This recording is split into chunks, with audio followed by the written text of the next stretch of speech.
First of all, thank you for taking your time out of your lunch to join us here. Appreciate you guys spending the time here with us today. My name is Ken, this is my colleague Om. We come from the Office 365 Trust team.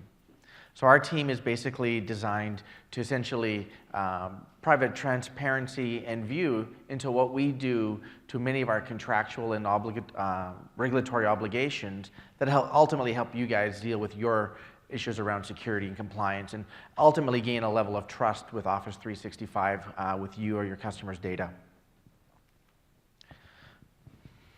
So when you think about what we do here, there are a number of investments that we've made in Office 365 around our trust investments, around transparency around our trust. And you should really expect these from any cloud offering.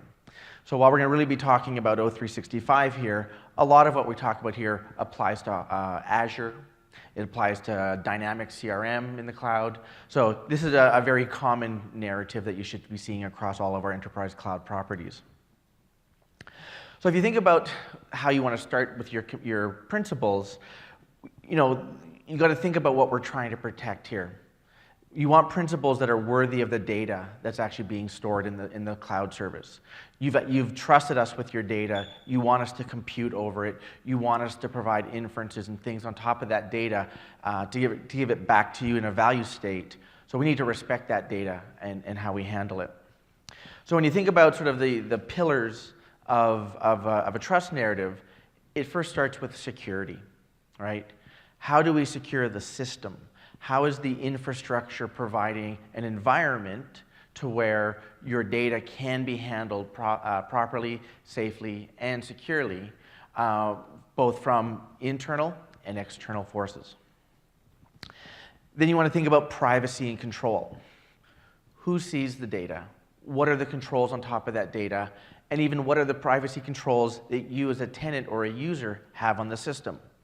Think about things like features like DLP, features like the RMS rights management servers, right? How do you have the controls in order to, as a tenant or a user, share or not share your data in a very appropriate manner? When you think about the term compliance, compliance is a pretty overloaded term. You can swap out the term governance. You could swap out the term policy. Compliance means a lot of things to a lot of people. The way I look at it is, as a cloud service provider, we make a number of commitments just at the infrastructure level that allow you to build on top of, right? So we go off and obtain our external certifications, ISO, SOC, FISMA, makes things around HIPAA commitments, EU model clauses. That's the foundation on which other things can then be built and the layers upon which the trust narrative can then be shared.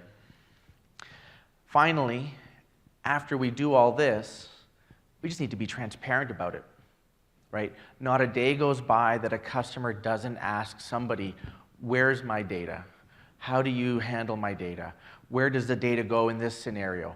I'm in the Middle East, but I have a user roaming in Europe. What happens to that data? So there's no end of discussion about where does the data flow and who has access to it. What we try to do is then take all of that and make it transparent to you, right? So you can answer those questions yourself. When people ask, or if it's your question, the resources are right there available to you in order for you to get the answers you need. So now when you have that sort of those pillars, you look at our sort of trust narrative that we lay on top of that. When you think about it, again, starting with security, right? And this goes all the way down to the physical layer. We talk about buildings, we talk about hard drives, we talk about who gets into the cage. When the network card goes off on a machine, how do you get that fixed, right? So all of those have got a security implication to the system, right? When you start looking further up that stack, what's the security of the application layer? What's the security of the administrative plane that we have into those applications? So every one of those layers upon one another. And then again, you take the next step up and you go right to the end user experience, the administrator experience. How do you secure your data? Take a SharePoint library. What controls are available for you to make sure that that data is only seen by the financial controller and the president, right? There's the sales numbers are there, or maybe it's an HR system that you've implemented on top. So all of those layers of control make sure that your data is secure. We talked a bit about compliance. Our layers of compliance fundamentally start with industry standard, international certifications and regulations, right? So we basically do those things in order to answer your chief risk officer or your compliance officer that says, every one of my cloud service providers need to have the following certifications. And we layer those up and top. And so we run all the way from some very simple ones like the ISO to some very deep ones on the FISMA FedRAMP site for federal government capabilities. You've heard about some of the Go Locals that we do. So I think we just announced the other day moving into Germany. There was a session yesterday on that. Well, for every one of those regions that we go into, we get a laundry list of all the certifications that have to be met by certain verticals, by certain industries in those countries. And so we start to work on that. And so before we make that step into any market, we have to tackle all of the obligations that come with that market in order to make sure that when the doors are opened up and we can sell you our first mailbox, your first SharePoint site, it's all set, ready to go. Then we look at privacy. Privacy is the thing that is dramatically changing, right? It changes every day. The primitives that we look at is who has access to your data? Do you know who has collected your data and how is it being used? So you're going to see things like our privacy statements sprinkled everywhere. If we wind up, there are optional things that you can do sometimes where we've integrated little bits of Bing into Office 365. You will know when that happens. You will make a conscious choice and you'll understand what Bing's privacy statement is when that data is used in those services. So all of this together means you have a clear vision about what we will do with your data and how it'll be protected. So take a quick look at security, kind of look at this concentric pie-shaped model. Right? We're not going to go through every one of these, but if you think about it, that inner red circle are all the things that we will do in order to provide a basis for security. Isolate the customer data. It's in one place. We don't sprinkle it out everywhere, right? The data is encrypted. If you're familiar with we call it the Brad Smith memo.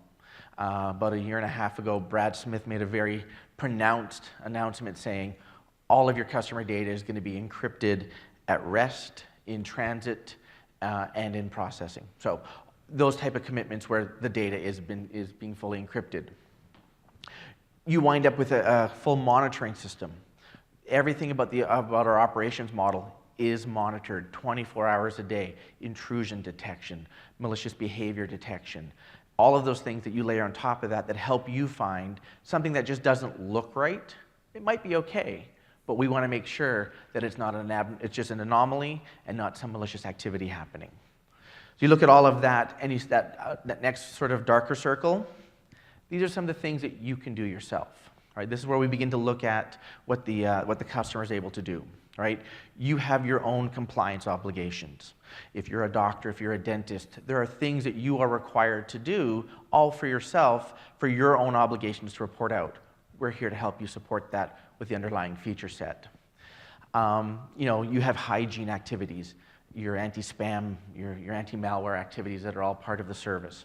So again, how you lock down your workstations, how you're responsible for managing your side of the compliance equation falls out to there. Now, when you look at when you put those two pieces together, that's where the third-party and industry standard certifications come in. That's where your ISOs and your SOCs and your FISMAs all come together. They're the frameworks that actually guide companies like Microsoft and cloud service providers to say, here's what access control should look like. Here's how you evaluate it. Here's how you test it. Here's the evidence that you have to prove and show that it's actually up and working. Right? Those third-party certifications, independently audited, independently verified. So we just can't say, we think we're ISO today, right? We have auditors yearly coming in, validating our processes, validating our people, and so we obtain those certifications year upon year upon year, and they're all validated. So when you think about a defense in depth from a security perspective, think about, we're going to build this up from the bottom up. This is just like your standard stack discussion, right? What do we do at the base level? There's a piece of cement living out in a desert somewhere that we call a data center, right? How do we protect that? What's the security? What's the physical access? You walk down that hallway, what cameras are on, what racks, and sort of who can get in, what's the escort policy of people coming into that facility? All of that is just controlled at the facility level, right? Network perimeter security, routers, firewalls, malicious behavior detectors, right? So if you're seeing 90,000 connections from this one IP address, might be a little bit suspicious, start to throttle, start to do evasive maneuvers, protect the service, right? There are so many tenants in here, we can't allow a single attack to bring down an entire set of tenancies or the service itself. Now you talk about the internal network. This is our network into the service. Multi-factor auth, right? Making sure that no one person can just get into the service without going through approvals and providing at least 2 pieces of authentication to get in. So very, very difficult to get in. Look at the hosts now. So that's the boxes that we run, right? Access control monitoring, making sure that our boxes, which are in our cloud, are malware-free. Don't get polluted by maybe sloppy operation code. Anything like that gets cleaned out, right? So we make sure that the boxes themselves maintain their level of health. Now we're talking one step up. We're talking about O365 now. Exchange Online, SharePoint Online being deployed on these boxes, right? So now we have an entire engineering process that Microsoft is famously known for. How do we develop software? What are the processes? Every code check-in has a number of peer code reviews, may even need to go, depending on the level of the change, may even need a very specific security review and or sign off by a senior manager. So we have this process by which we can then assert the code itself is actually well engineered. Now we talk about account management. This is where essentially now we track the users. What is the activity that's going on for each individual user? Do we actually know that they've been trained? If you are given permission into Office 365, you go through background screenings. You go through privacy training. A number of things are contingent on you getting access to the system prior to you getting access to the system. And finally, we get up to the data. You've jammed enough data into Office 365. This is how we're going to protect that data, right? We do threat and vulnerability. How would you do SQL injection on customer data? Every input that you're allowed to put into O365, we have threat validated that input and the output. Real quick, isolated customer data. In a multi-tenant service like Office 365, you've got to think about that more as a logical isolation, right? The only way you get scale is to actually share. So essentially, we have the data in the cloud. A multi-tenant environment is designed to support logical isolation. So your data is maybe physically sitting on the aux side next to somebody else, but from an application layer, there's no way those 2 pieces of data are going to be co-joined in any way, shape, or form. So it's there to protect the intended and unintended bleeding of data, right? We don't want a process to come over and say, well, we're doing this compute over data, but somehow we have 2 tenants' data combined together to count the number of meetings that somebody has, for instance, right? So we want to make sure that those 2 pieces of data are kept separate. And then secure media handling. This goes back down to that facility level. What happens when that hard drive becomes old, needs to be swapped out, showing intermittent failures? How do you determine when that needs to happen and the process by which that can be done securely, right? All of our systems are BitLockered. So as soon as that drive comes out of the server hardware, it's completely encrypted for any other use. So the data in there is completely dead. But we don't stop there. We have a physical destruction protocol. We have a number of deprovisioning protocols that are all part of those certifications that this hardware has to go through on its way out. Encryption at rest in transit, we talked about this briefly. Pretty 2 simple slides here. If you think about what we do in transit, we do encryption in transit TLS, we have a hierarchy of ciphers. You'll hear us say quite often, we require a FIPS 140-2 set of ciphers. While there's still a wide range of ciphers that fit into that category, we have a very strict ordering that we've been reviewed by the government and stuff, which says the highest order ciphers will be used first. So if you come in with a weaker cipher, we can still support it, but it will not be the first of choice. So as we walk down our security list, we will hit the highest ciphers first and challenge you. So if you do support a higher level cipher, even though it may not be higher on your side, we will ask for that first from you. So in transit and at rest, we talked a little bit about BitLocker. BitLocker doing the core disk level, but at the application layer, customer data is also encrypted at the application layer before it's committed to storage. You also notice that both in transit, that encryption is also from the client. So client to server as well needs to be encrypted. Now that we actually have your data, how do we talk about our access to your data?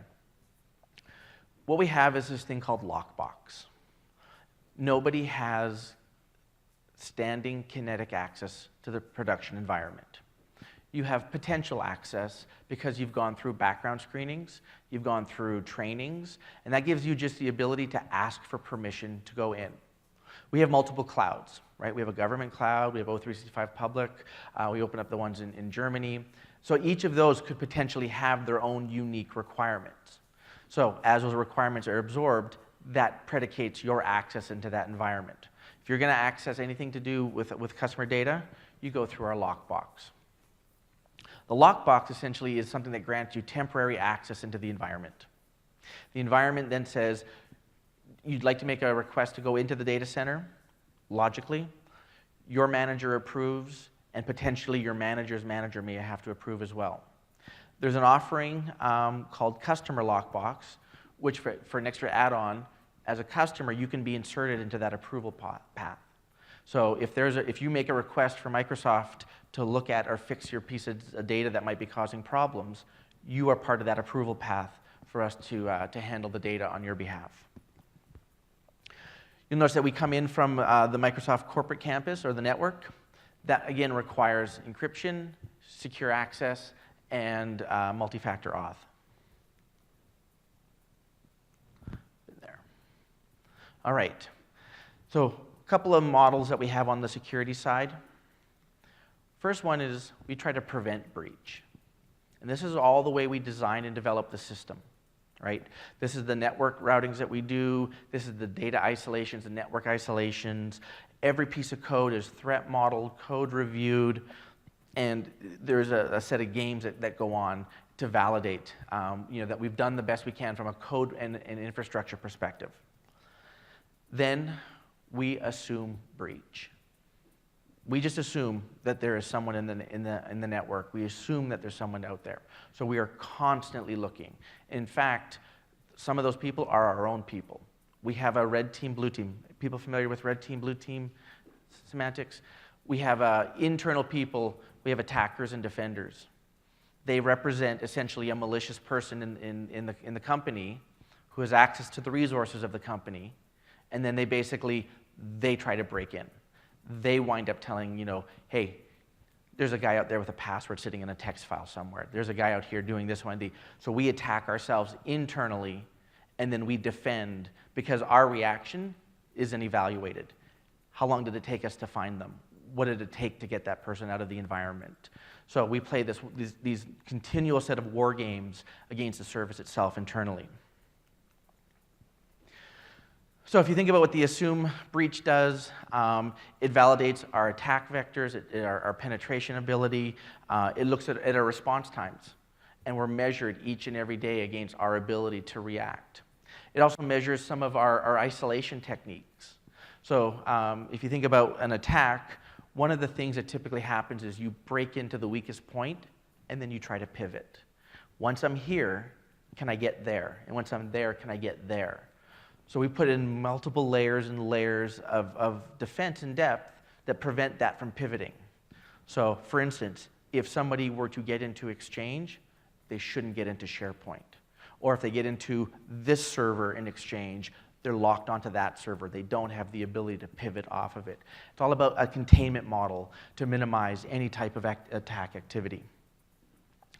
That comes at a huge cost to the engineering and development teams, right? There are layers upon layers. If you want to get into that server, you might need one of 19 accounts to get into there, right? So you don't have a separate identity for every one of these logical things in order to get into it. All right, privacy. Again, it's all about transparency. We want to make sure that we always hit that high bar, that you feel good about, you know that what data of yours we have and what we do with it after we collect it, right? So we want to make sure that when you think about Microsoft, you trust us that we are just going to do the right thing with your data. And that starts with where the data is stored. If you look at our, and Ohm will show you this I think a little bit later, on our website we actually have a data map that will say, if you are a user in this region, provisioned this way, your planner data is here, your Exchange data is here, your SharePoint data is here. So you have a clear visibility today of where your data lives, right? Who can access it? And then again, we make those contractual obligations to you, and the lockbox, and all the other things that we talk about who can actually at any given time access your data. For the most part, no one touches customer data. It's only upon escalation where you say, I've got a SharePoint problem, this email is not traveling, where we in fact get your permission and we say, okay, you know, through a support ticket or a customer support engagement, let's go and look at this thing together and you can approve our access to that data. And then how you get notified when things change, right? We add data centers all the time. We're adding new features all the time. So there's a level of notification that is just ongoing that you need to make sure you're consuming. Things like Planner just shows up. What does that mean to me? Is it on by default? How do I deal with this? If I have certain obligations, maybe I'm a HIPAA obligated customer, what does that mean to me? How do I deal with that? So if you look at the privacy in the service world, this is kind of a thing that a lot of people ask us is, what role do we play in data privacy? There's a couple of key terms here. The data subject is actually the person or the user entering their data. So think of them as the end user. Then there's something called a data controller. This is the person or the company who decides how the data will be used, right? So think about, like, we're going to put Excel spreadsheets up there, we're going to put financial information in them, and this is how we're going to share the data out. That is the data controller. And then you have this thing called the data processor. This is the person that actually processes that data on behalf of the data controller. So the data controller only has certain rights to process and view that data. So as you can obviously see, in an enterprise world, users are the data subjects, the customer or the tenant is the data controller, and Microsoft in this case is the data processor, which is kind of different when you think about what happens in a consumer world. In a consumer world, Microsoft becomes both the controller and the processor. So you are the Hotmail mailbox, Outlook.com mailbox owner, the OneDrive consumer user. Your data, you are essentially the admin of yourself. You're a single user of a single tenancy. We then still become both the controller and the processor in order to process that data on your behalf. So a slight difference between the two, more in the weeds about, you know, privacy law and who can do what, but key terms if you're really interested in privacy concepts, something you should understand of the roles that we play. International privacy laws and regulations, ISO 27718, Microsoft had a huge part in helping define this industry standard. We were viewed as one of the people who had a very stringent privacy program in place, and so we were able to work with the industry standards and help guide the international version of those. European model clauses now being replaced by this thing called Privacy Shield, but this is actually the ability to bring data from Europe into North America for storage and processing. Essentially, it says we commit to handling that data the exact same way and to the same standards as it would be in Europe, and if we can do that, then it's safe to bring that data into the United States for processing. That has gone the way it was struck down by the EU Commission, or the EU privacy boards, and there's a new one coming out that's called Privacy Shield. You may have seen that recently. Microsoft was the very first company to actually sign up and attest to meeting Privacy Shield. So we're very proud of that. All right. I'm going to hand this over to Om now. He's going to walk you through the compliance side of things and essentially walk you through how we make that a transparent activity. Thanks, Ken. And so continuing our discussion, we talked about security and privacy. In terms of compliance, we are focused on three things. One, we want to make sure by we as a service being compliant with regulations that matter to you, you are almost 90% there to be compliant. There are certain controls that you still need to do or implement, but we will take you there. If you use Microsoft Cloud Services, we will take you up to that point. We are also making sure that we are providing you the features that will help you to stay compliant. So at the end of this deck, I have added slides which has various different tracks that you can look into Office 365 Security and Compliance Center. We have a lot of different features which help you to stay compliant with your regulations. And we will talk more about in our current session about what are some of the security considerations workbook that we are giving you, which you can use to make sure your tenant is secure. Now, you will say, okay, how we manage to comply with all these regulations. So this is our kind of a compliance life cycle, if you will. And let me quickly walk you through that. So what we start with is market intelligence. What it means that Microsoft has dedicated teams who are focused on looking into what regulations are upcoming in various regions, various industries. They understand how those regulations will impact us as a Microsoft, as a service provider, and how it will impact our current and prospective customers. By doing the deep analysis, they come up with mapping of how those controls are mapped to our existing Office 365 and other cloud services control framework. We then define what controls we may need to add, let's say if we are satisfying with the new Chinese regulation. And those controls are then, again, we sit down with the engineering teams and define how those controls will be implemented. We document those implementation details, and once we implement those controls, we take those controls as well as our existing controls into our rigorous third-party auditor testing. So we joke that there is always some auditor in Microsoft auditing us. So that happens on continuous basis. And what we do is that out of these audits come findings. And we quickly understand what those findings are, what is the risk of those findings, and then we prioritize and kind of remediate those findings in timely manner. And then we continue to work on this compliance life cycle. So this is kind of an eye chart, but this will give you a good view of how we've evolved over the years. So if you see, we started just around 39 security and privacy and compliance controls in 2008. Then we quickly scaled to more than 100 controls, and we achieved our ISO 27001 certification. But at that point, we kind of started thinking that even though ISO is globally recognized standard, we need something which is much deeper and detailed. So we changed our control framework based on ISO to control framework based on NIST 853. And you will see over the years, we have increased our controls implemented to more than 1,000 controls now. And what has that done is that has given us the foundational piece of complying with all the global regulations we have. So when global regulations comes, new global regulation comes, we do mapping and we find out most of the controls have already satisfied. There are controls here and there, let's say 4 or 5 controls per year that we need to add, but most of our controls are satisfying all those new and upcoming regulations. So we get one leg up.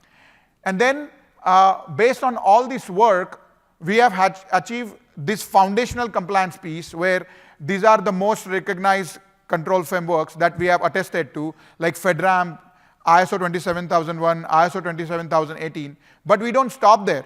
We understand that you who are coming from regulated industries like finance, government, or healthcare, or education for that matter, we are also mapped all the requirements that you in your regulated industry have to our control framework, and we have certified against those.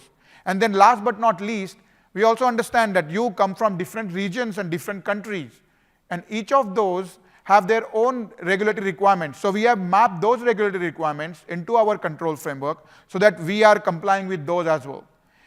So that's kind of our thought process. Now, pivoting to service assurance. So 2 years ago, we started discussing our customers that, hey, we have done so much security, compliance, and privacy investments, but there was a disconnect. In fact, if you needed to request one single report, you had to contact our support team. They in turn contact our compliance teams, and then compliance team will contact you, find out whether you have NDA or not, and then at the end of all this arcane process, send you a one single PDF with the one report. We said we need to stop that. So we said what we can do. We sat down with 250 plus customers, partners, and regulators, and we started listening to these questions of they want to know more details, they want to know more insights, but when we kind of did a deep dive with them, we came up with two distilled questions. One, how Microsoft protects my data, they wanted to know that, and two, how can I protect my tenant? And we said, okay, we're going to provide you an answer in a self-service mode to do these two questions. And that's how we created what we call Service Assurance Platform. And in Service Assurance Platform, we have two focus areas. One, we want to gain your trust with transparency. All these things that Ken talked about and I touched upon in security, compliance, and privacy, we want to make sure you are able to seamlessly see that, what we're going to do. So we are making those things available to you. And as I talk more, as I do the demo, we want to be best in class in terms of transparency. And also we want to make sure that you get information to stay secure and make sure your tenant as such is compliant. So after answering this question, in service assurance, one additional thing that you get to do is that you get to give us direct feedback. And we really, really want your feedback. We just started as a feature, and I will demo it pretty quick now. But in each of our service assurance pages, you get to give us direct feedback. Okay, does this meet your need? Do you need something more? We are missing something. Whatever, good, bad, ugly, whatever feedback you have, we want that because we want to improve. And our hope is that through using service assurance, you're able to perform on-demand risk assessment. Whether you are evaluating us as Microsoft Cloud, whether you have already bought seats, but you are not using it because you have some regulatory needs and you want to do risk assessment, or you have your own annual or internal audit that you need to satisfy, we want you to be able to come to service assurance and get information very seamlessly. And then combining that with ability to give you information around securing your tenant, we want to make sure that you are able to leverage all the investment you have done in Microsoft Cloud without worrying about security and compliance and privacy blockers. So how we have providing you information through service assurance? We have three pillars. One is discovery. And service assurance is delivered through Office 365 Security and Compliance Center. So in Office 365 Security and Compliance Center, you will get to see a lot of features that you can implement like e-discovery, DLP, alerts, anti-malware, anti-phishing controls. But same time, in the service assurance, you get to know how we are protecting your data. Service assurance also knows what industry and geography you are from. So if you, let's say if you are from financial service industry, we will provide you customized data for that. If you are from healthcare, we provide you customized data for that. If you are from government, we provide you customized data for that.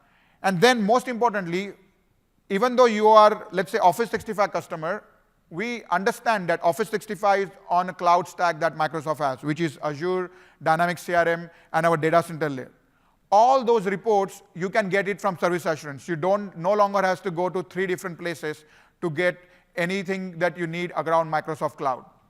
And then, in terms of deep insights, in deep insights, we really start going more technical. So let's say if you have a tenant admin, we have a feature called Customer Security Considerations, that a workbook that you can download, and you get detailed listing of what controls you as a tenant admin can implement. We have given you the links to go to those configuration screen and configure those controls, and where available, we are giving you a PowerShell scripts to run those. And then we also have some other FAQs and white papers that talk about how we do encryption, how we do data isolation. So Ken talked about those, but if you want deep dive of how actually technically we achieve those things, you will be able to get that information here. And last but not least, as I said, we wanted to be transparent beyond our competitors. So we come up with a feature called audited controls.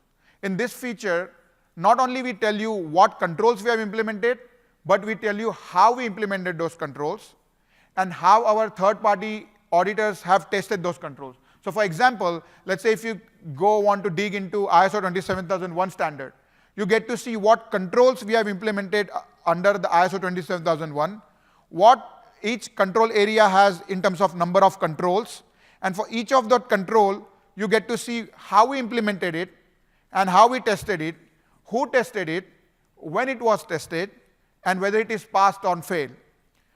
We also want to give you ability to just look for a keyword. Let's say if you are interested in data deletion policies or encryption, you just put that keyword and we will give you focus controls around the area that you are interested in.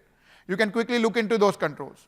But more importantly, we want to be transparent completely with you. So for example, if we have a findings for any of our standards, we will make those available to you, what those findings are.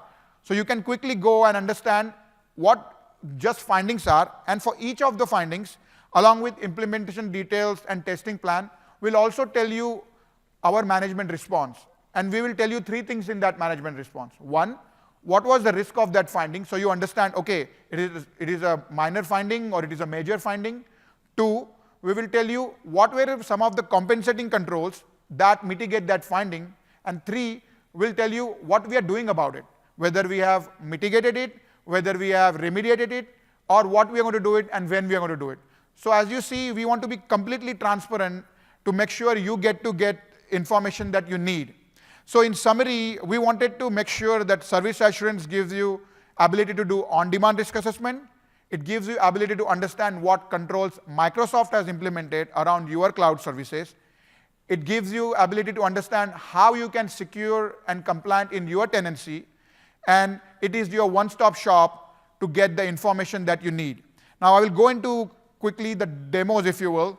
So this is the onboarding links for our service assurance and service trust portal. Only difference being, if you are an Office 365 customer or a trial tenant, you will be able to get access to service assurance.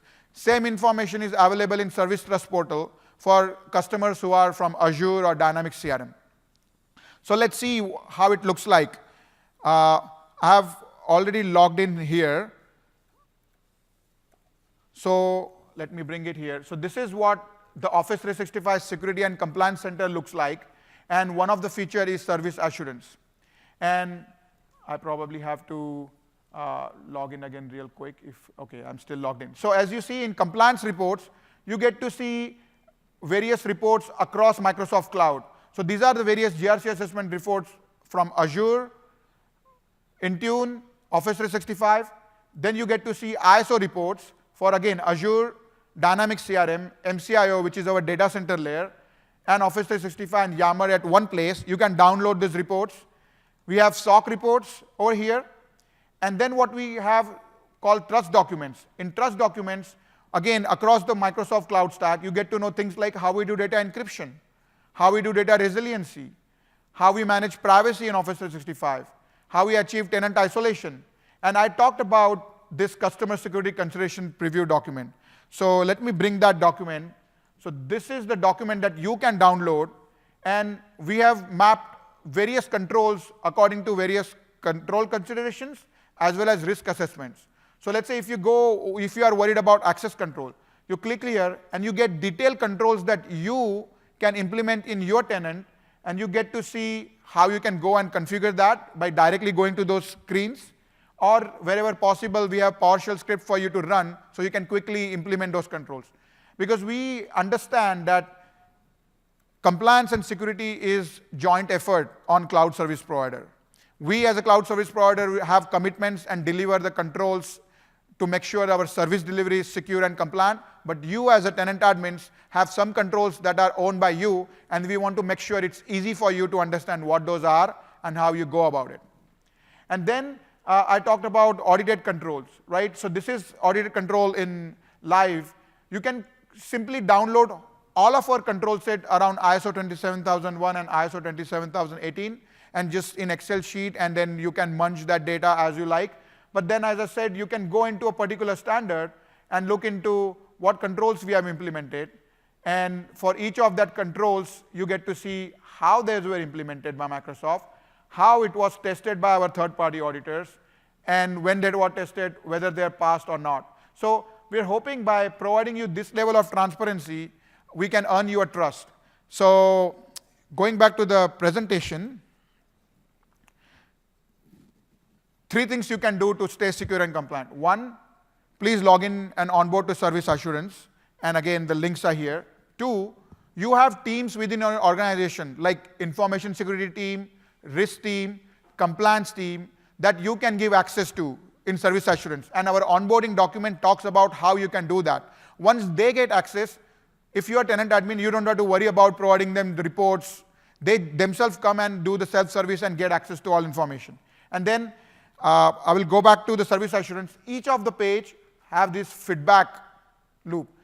If you use Service Assurance, please give us feedback. Again, good, bad, ugly, all welcome. Because this feedback directly comes to our engineering teams, and we have ability to understand how we can improve. So having said that, we have some giveaways with some question and answer, but we will stop here and kind of take any questions that you have. Any questions that we can answer? Yes? You went real past some slides that I would have liked to have seen, but it doesn't matter. One thing I did not see there, we have a particular challenge from Korea. Korea has very stringent PII regulations, etc., and they get down to the level of seeing read controls. I didn't see on your list of certifications anything from Korea. Is there anything that you guys know about and are particularly doing with regards Korea? So in terms of Korean certifications, we are working closely with our teams who are do the regulatory impact analysis, and we are at this point evaluating how that standard impacts to us and how we can map it. So that process is ongoing. But if you see, in general, our control framework is so broad that most of the requirements we have are kind of already baked into it. We continually assess things like in Korea and others. So in short run, we will be able to kind of guide you in terms of more detail about, okay, whether we are complying with the standard or not, but that process is at this point is ongoing. The short answer is Not not yet. yet, yes. We saw that. Okay. Yes.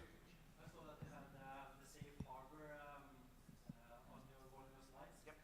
Is the Privacy Shield the one that's replacing? Yes. Yes. Yes, so Privacy Shield is already replaced, and as Ken said, that was one of the, we were one of the first party who kind of worked on Privacy Shield. So yes, we are already working on that, and we are working on GDPR requirements. Those are not due to implement, but we're not only understanding what those requirements are, we are working closely with that working group so that we can come up with the good GDPR requirements, which will be finalized pretty soon. There's a wind down, wind up period between EU model clauses and the. So we're in the wind down phase. It's still in effect, but the other one is now being ramped up. So we were already attested doing it. Just all the documentation still needs to be brought over. Any other questions? Okay, so we have our own questions. We have 2 giveaways, so you have probably 1 in 6 chance to get it. So let me ask you a question. What you will use Service Assurance for? A, for risk assessment. B, for helping you in your internal audit. Or C, all of both, or all of both. Here you go. Second question. For accessing Service Assurance, you need to have a paid tenant. True or false? Maybe I will try to somebody else. False, there you go. So you can have a trial tenant. So thank you so much for coming. We really appreciate. We hope that you will be able to onboard to Service Assurance if you are not already onboarded, and give us feedback. We'd like to improve. If you have no other questions, thanks again for coming, and hopefully you will enjoy the rest of the week. We'll be happy to meet people down here if you want to ask your questions privately. Yeah. Thank you.